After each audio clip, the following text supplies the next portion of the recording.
responsableng pagmimina raw ang isinusulong ni President-elect Rodrigo Duterte, pero ang ilang miyembro ng gabinete ng uupong Pangulo tila magkakaiba raw ng pananaw dito. Ano-ano ba ang sinasabi nila tungkol sa issue ng responsableng pagmimina? Umaaksyon si Shaila Francisco.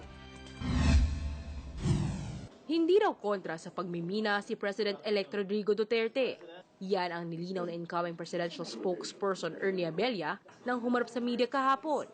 The president is not anti-mining. That must be made very clear. However, he is very clear that he needs that for whatever venture we go into, whatever enterprise we go into, it must be in a responsible manner. Tanging ang irresponsableng pagmimina lang daw ang tinututulan ng uupong Pangulo. The key word here is responsible.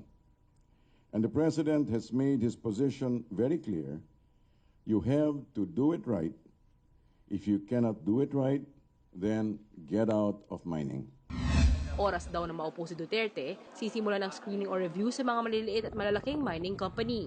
Ganito rin ang pananaw ng incoming Finance Secretary Sonny Dominguez.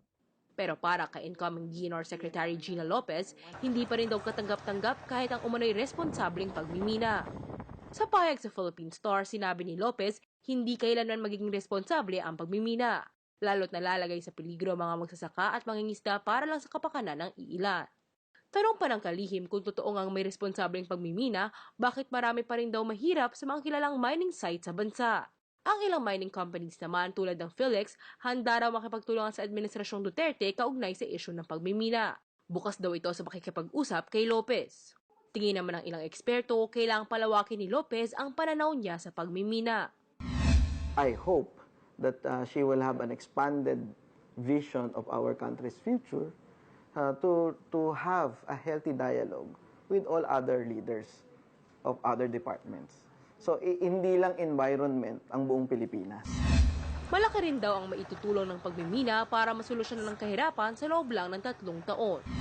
As far as immediately doing something about poverty of the country, you might as well go to promotion of mining because they will be the ones who can directly, immediately go to the bondocks and provide employment for all these poor people. Umaaksyon, Shaila Francisco, News 5. Be sure to come back. News 5 everywhere. Copyright 2016.